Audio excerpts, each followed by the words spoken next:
So here we are. Lawrence, he got stuck in the Matrix. Quick message from his handler, but now he's back. Hmm. And so, Lawrence, they were talking to you about the Bills draft, first overall pick, Kincaid. What do they say about him?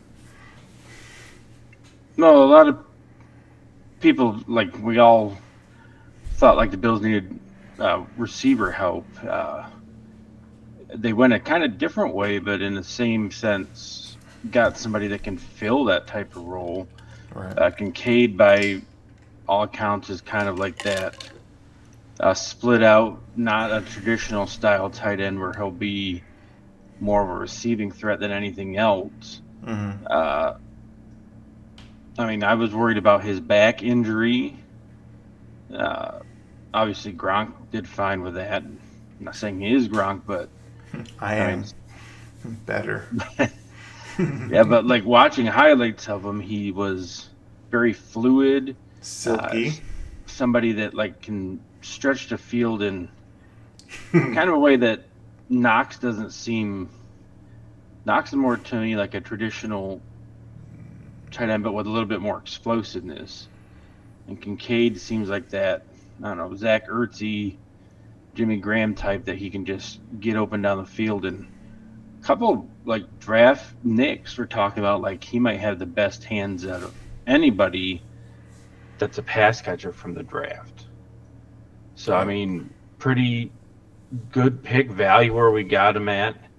Jumped ahead of Dallas, who I mean, I was like, oh, Dallas didn't want a tight end. Well, that's exactly what they did in the round two of the draft was take a tight end. So I think they saw that, hey, this is the tight end we want. We're gonna jump ahead of Dallas, who needs a tight end. And like everyone's like, oh, we should trade back. If they had traded back, if you look at what happened, like all the tight ends were pretty much gone by the time we would have picked. mm-hmm. So I mean, I like that pick for us. Yeah. Same. No, he was. Again, I I didn't really follow the tight ends for this draft, but then seeing that like, almost everybody said that he was by far the best tight end in the group, and yeah, no, I mean certainly if we didn't jump Dallas, um, they would have taken him. So no, I'm with you. I love the pick. I love the fact that we can have him, Knox, Gabe, Diggs, and then either Shakir or Cook on the field at once, and you have so many options between running the ball and passing it to every single one of those guys. Mm-hmm. Yeah, and So it makes it less predictable. Of like he's not a terrible like he'll give effort in blocking, so it's not like a foregone conclusion like when Frank Gore was on the team when he enters the field, like you knew what was coming. Like so, if it's Knox and Kincaid on the field, like to me, it's like run is a legitimate threat there plus a pass. well, especially if they're both on the same side of the field, Mm-hmm. and we go heavy, quote unquote. But also the fact that he still is 6'4", he's 245 or almost 250. Like he's not a small dude.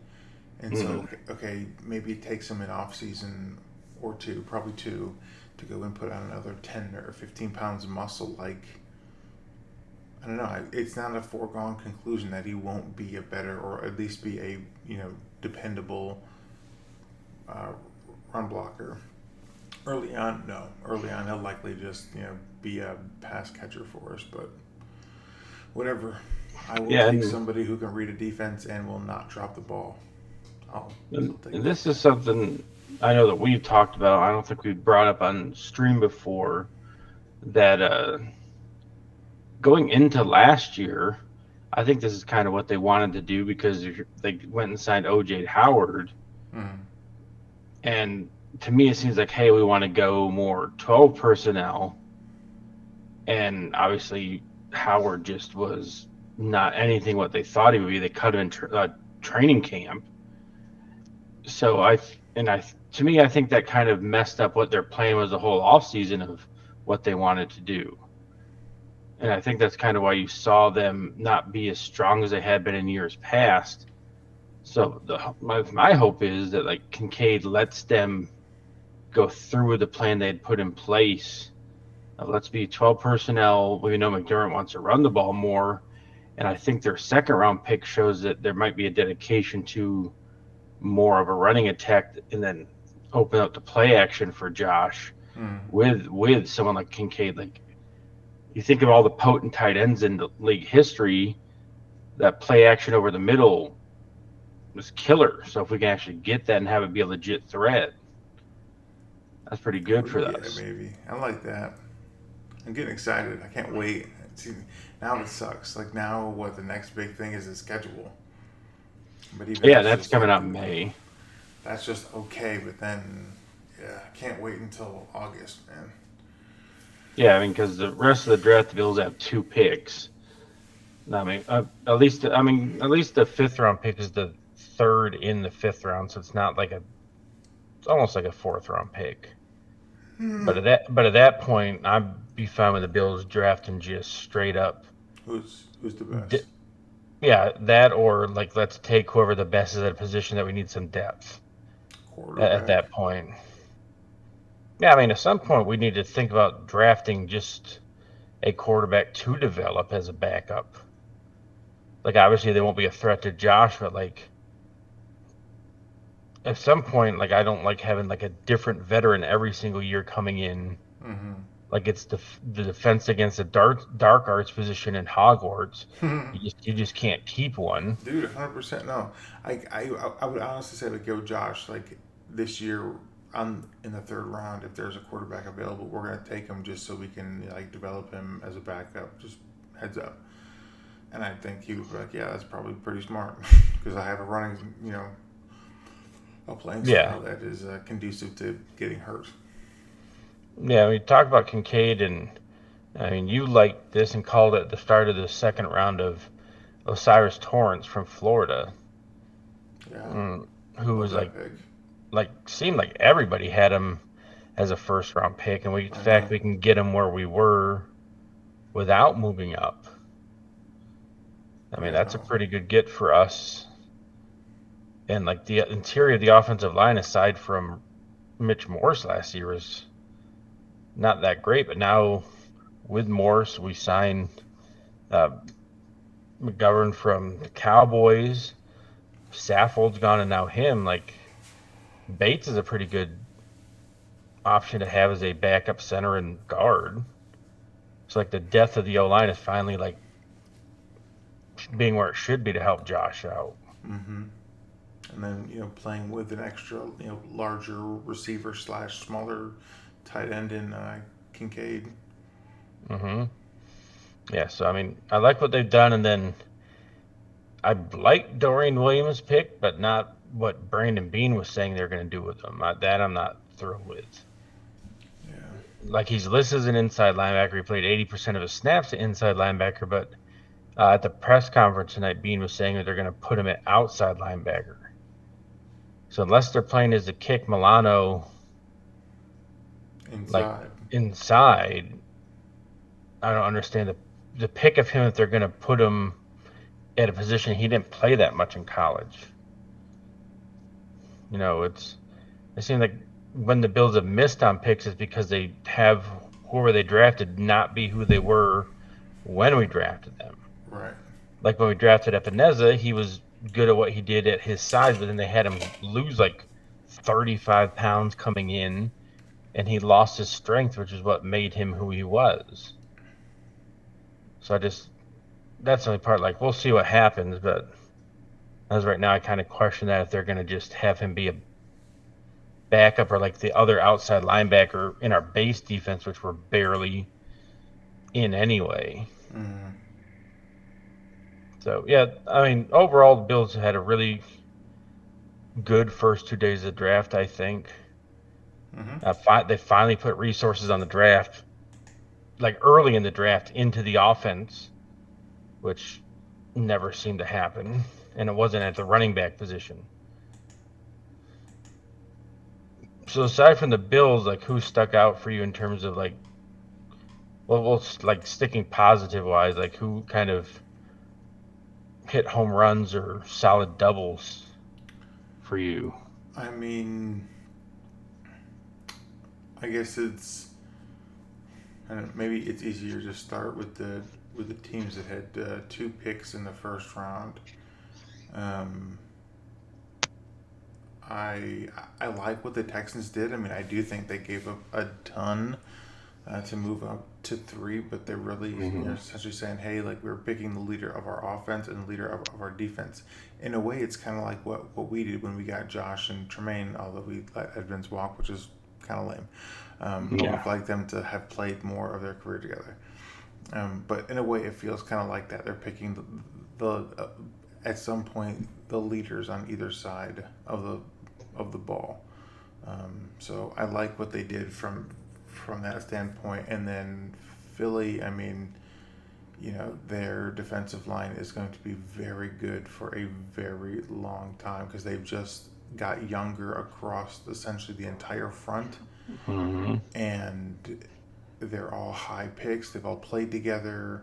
I mean, it's actually insane that like their 3 first round picks were all teammates. They've all won national championships together. So yeah, I really Yeah. liked what Philly did. Yeah. So what are they calling them? Like everyone's calling them the Philadelphia Bulldogs at this point. I mean, that's a great name, especially if they don't suck. Yeah.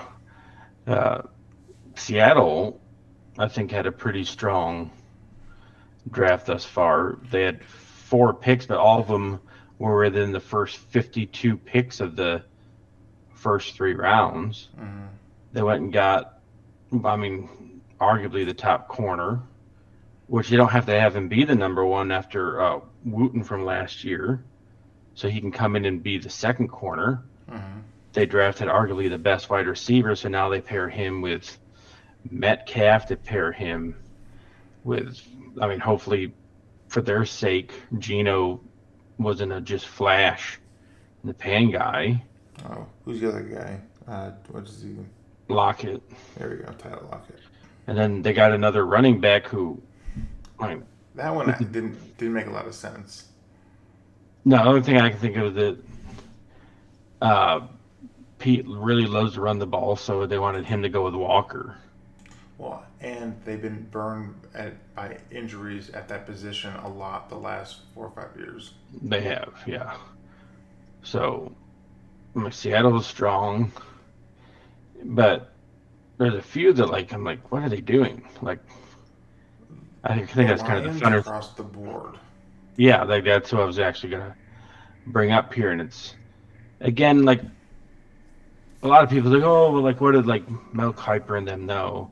There is an art to the draft in terms of yeah, you can like can you take a guy like later on like so they drafted Jameer Gibbs at number 12 like nobody in the world saw that Mm-mm. happening.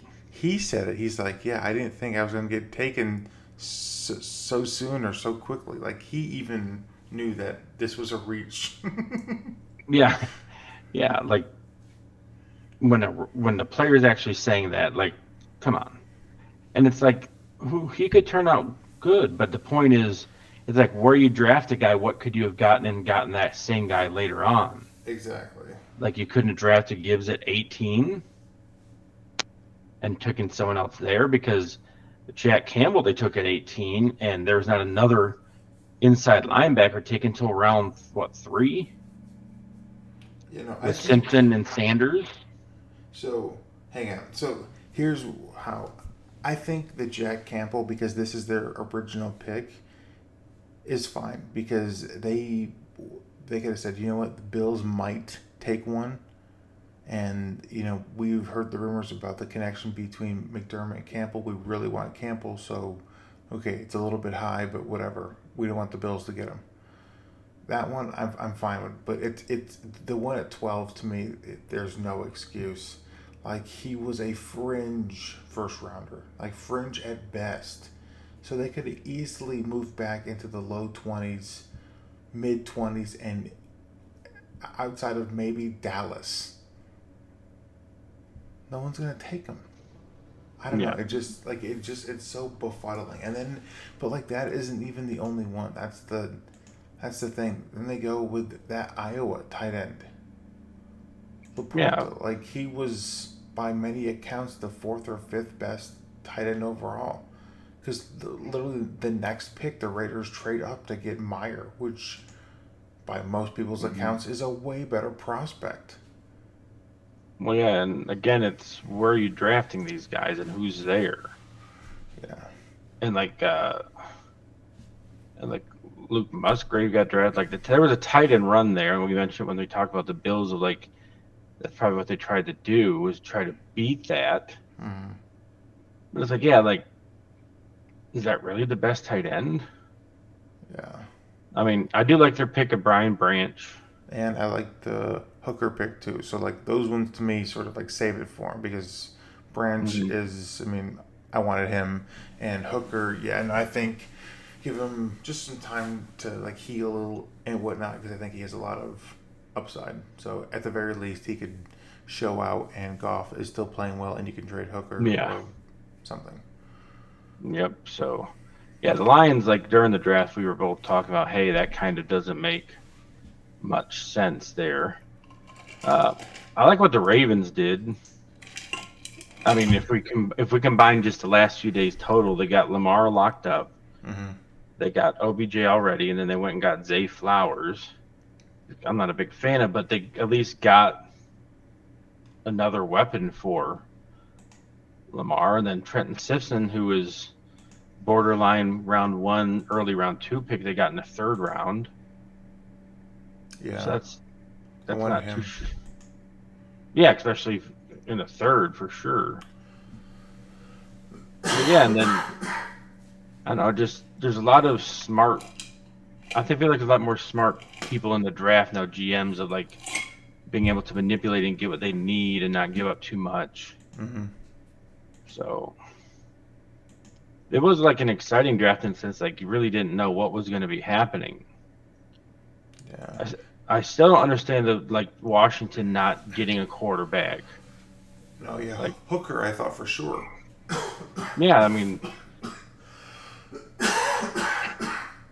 they had Sorry. chances for that, and I mean they must really believe in Sam Howell after one start. Yeah, no, that made zero sense to me. Tennessee getting Will Levis in the second round, like the second pick of that, I think was good for them. Mm-hmm. They didn't have to trade anything for him. I know I like Tajay Spears out of Tulane as a running back. Yeah. So I mean, they had a solid draft. Like there wasn't a lot of like terrible drafts, I don't think this year. A lot of people were just playing it smart. Yeah, just getting need. Like I like the Hyatt pick for the Giants. Yeah, the Giants, they went and got a cornerback. They took what was probably the best center in the draft. Mm-hmm. They got him almost at the end of the second round. And then, like you said, Hyatt, who I thought I was would, a second round pick. yeah, somebody we would have been like, all right, we can take him in the second. Mm-hmm. So,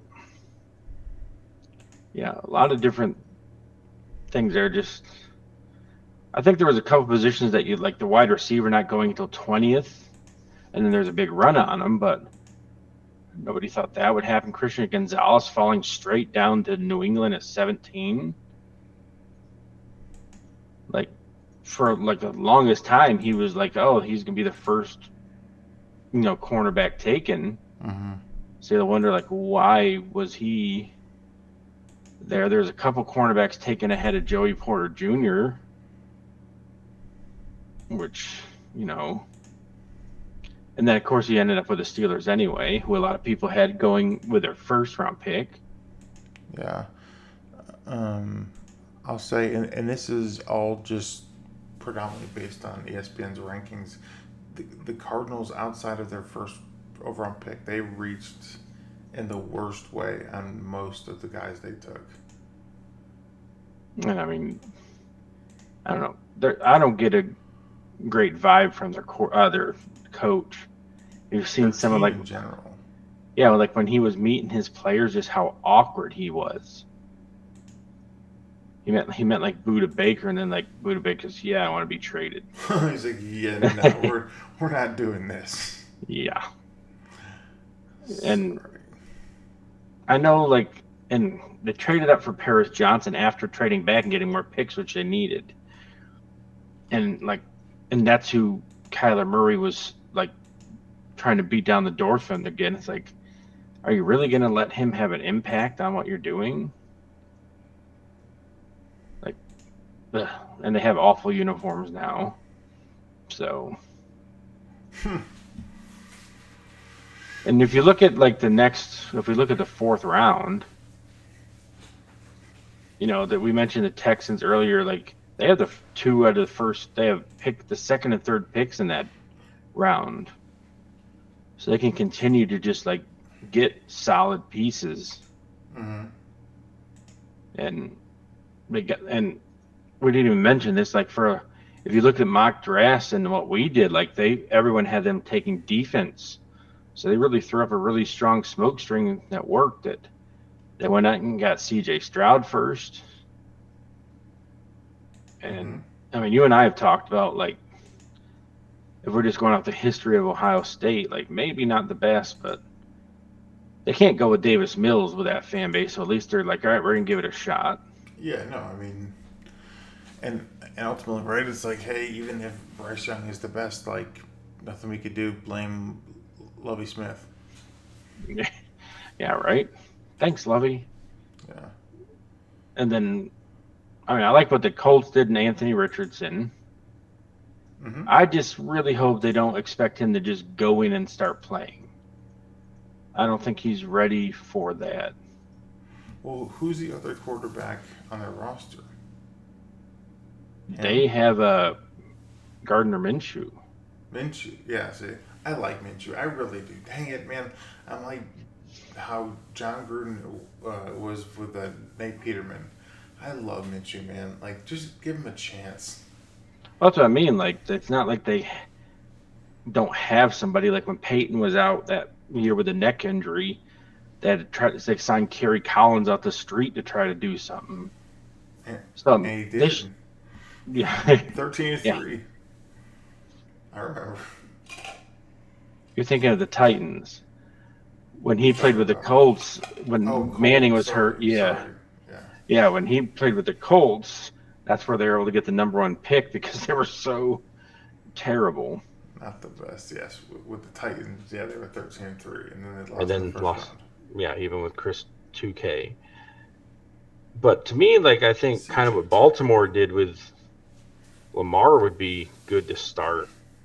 Because remember, like, his rookie year, he had packages, but it was Flacco for like first half of that year. So minimum, I think the Colts could do that with Richardson, get him some packages, let Gardner do stuff. And I like, too, that they got him Josh Downs, somebody that people had connected to the Bills in round one. They got for him like a nice slot guy. They have... Who? Josh Downs. Who? For the Colts. Oh, sorry. You're flopping back and forth between them and the Ravens.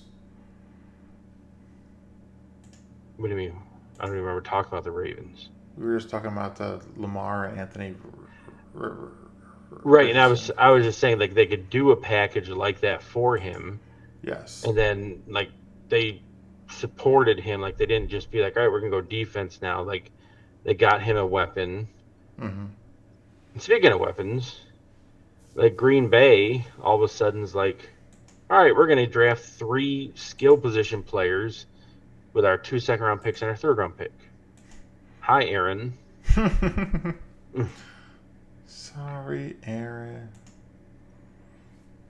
And you know that the second one they drafted, the Tucker Kraft guy, like they're saying his upside is so high. Like he played at a small, like a FCS school, like South Dakota State, but like his measure, he's 6'5", 254. And, like, if he comes along, like, that could be a great pick for them. They have Luke Musgrave they drafted in the second round. Jaden Reed, and they also, I mean, they drafted 2 wide receivers last year who did pretty good. And, I mean, you and I talked about this in Texas, like, people who are writing off Green Bay just because, Aaron's not on the team anymore. Probably said the Like, same thing when Favre got traded. right? Yeah, it's like they have a defense that if they actually play to what they could be, like should play at, they added another pass rusher to help there. Mm-hmm. They have two really good running backs that if they lean in that like they should, draft a couple tight ends, they have receiver weapons. Like playoffs isn't out of the possibility in the NFC for them. Especially in that division. I Yeah, mean, like everyone loves the Lions, but history I love says them. I love them too, but sometimes it's hard to Mom go loves them. against history. Yeah. Your dad goes against history. And then, the Vikings are what the Vikings are, and the Whatever Bears that are means, but garbage. yeah, 100%. Well, the Vikings are just every year, like last year, like probably the worst 13-win team in history or Yeah. 14-win team in history. Yeah, We're true. we're gonna have a negative point differential and win that many games, True. and then get bounced by Daniel The Jones. Giants.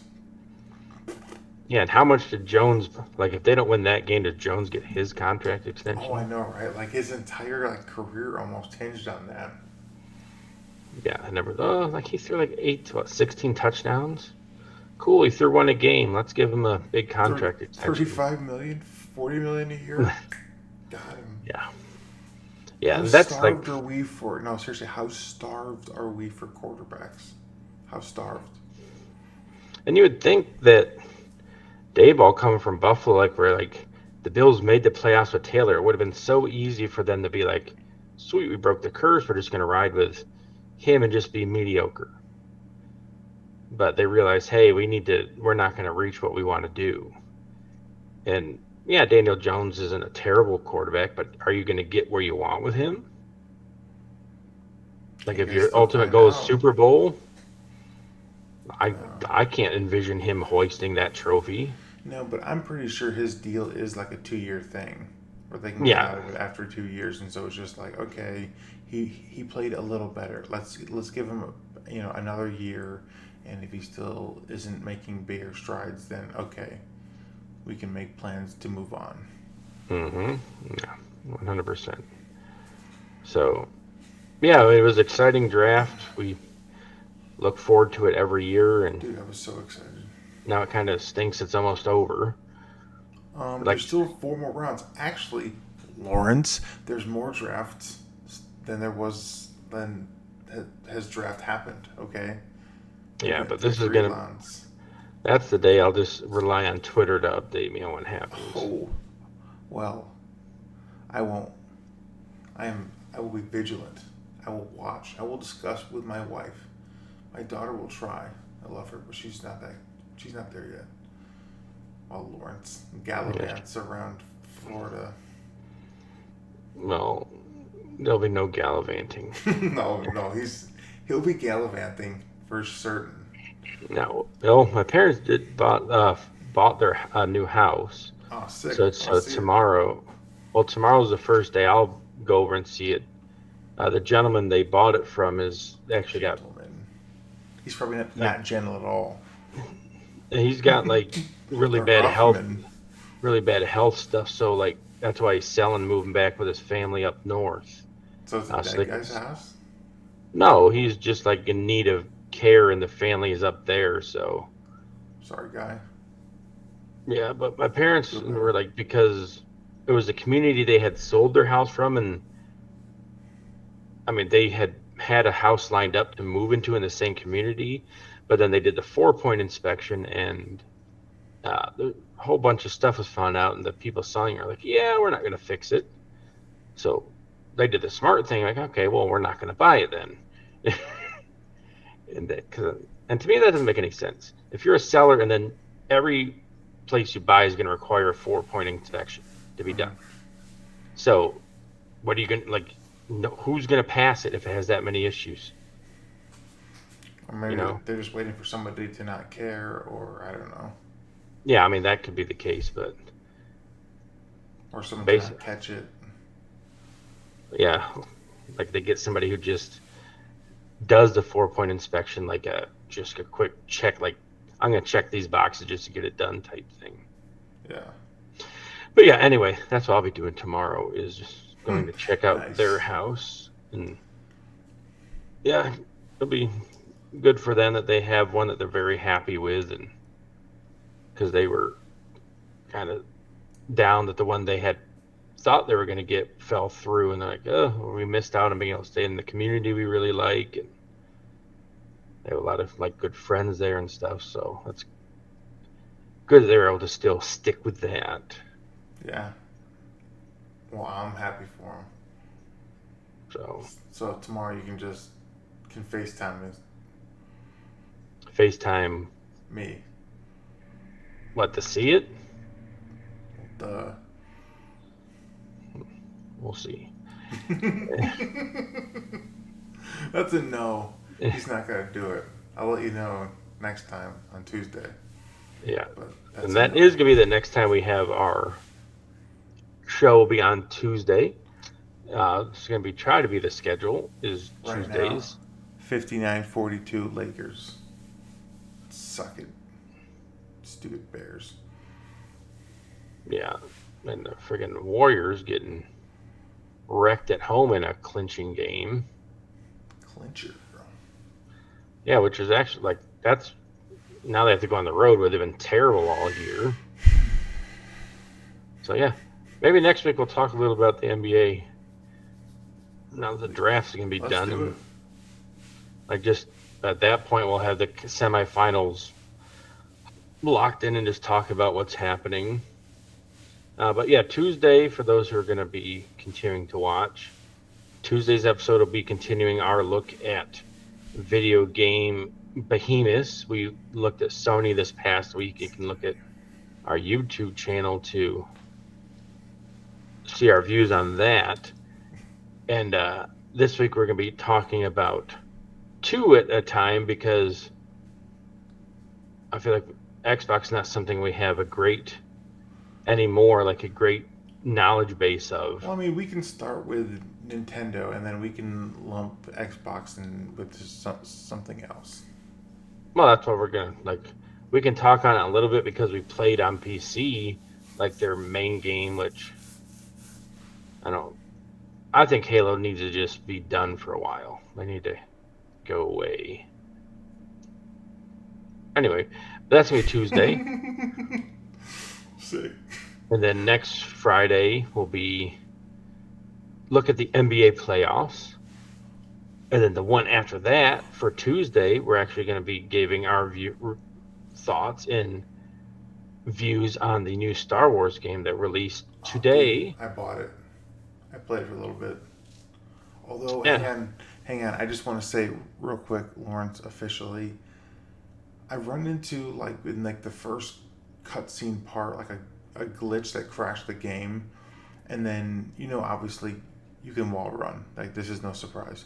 Mm-hmm. Like a glitch where like I wall run it, like I get on top of the thing and then I just can't do anything and I lose like 8 minutes of playing. So I ran into a couple of those so far that have been annoying. So just look out. But sorry. No, I saw that like on PC, like there was tons of issues. I think it was a 128 gigabyte day one patch, Yeah. Well, which you and I have talked about in other episodes of like if it's that's not ready. like it's great like that we have technology that can fix things, but that lets companies release games that aren't ready to be played yet like that. Yeah. If And you're it having like just issues like that in the spoils it. first, yeah, like day one, you probably wanted to put in a solid amount of time on it today. And then you're like, oh, cool, first half an hour I've reached some game breaking glitch. Sweet. Yeah. Well, it's not game breaking, but like I wasted 8 minutes, and like I don't want to waste my time like doing stuff I already did. I like me in Assassin's Creed when I had all the glitches happen at the end. Yeah. So Dr. yeah, Sweet Lips. they need to get that done with. And at least back in the day, like with cartridges and stuff, you got to finish game. Like it was like I want to know who the quality assurance people are who plays these things and What, you can't get on top of that thing and see, oh, it's going to glitch here? And it's so easy to do. It's so easy. Right, Like I that's want means to, who are the quality assurance people there? What are they yeah. doing? Like I want to headbutt the person. Yeah, because if you ever, some games make you look at the stupid credits. They have a list of 100 play testers. They should all be fired. Yeah, seriously, like if I was a monkey, I'd be throwing my poop straight at them. Oh, I don't know. I mean, by if you were, go ahead and if you or anybody watching this, go ahead and stitch it on TikTok, like Gorilla and you side by side, and then put the pictures together, like do a melding sequence. Yeah. Trash. Trash. But anyway, yeah, the draft was great. The Bills, for very rarely in history have I been happy with what they've done overall. This is one of those, some good for them. Because early in the drafts, I always feel like they use stupid things. So we drafted offense. Hopefully they let the rookies actually play instead of babying them along. Seems like we're the only team that does that. Let Torrance go in and just dominate people. Let Kincaid get 30 snaps a game. Like Elam last year, first round corner. Yeah, we're going to bench him and have him be a timeshare type person. What are you drafting the first round for? If he can't beat out Dane Jackson. Seriously. Yeah, so if you want to know about more in-depth rounds 4 through 7, follow Corey Dungan tomorrow because he'll be glued to the television. Glued. Like heavy on Lawrence's ankles.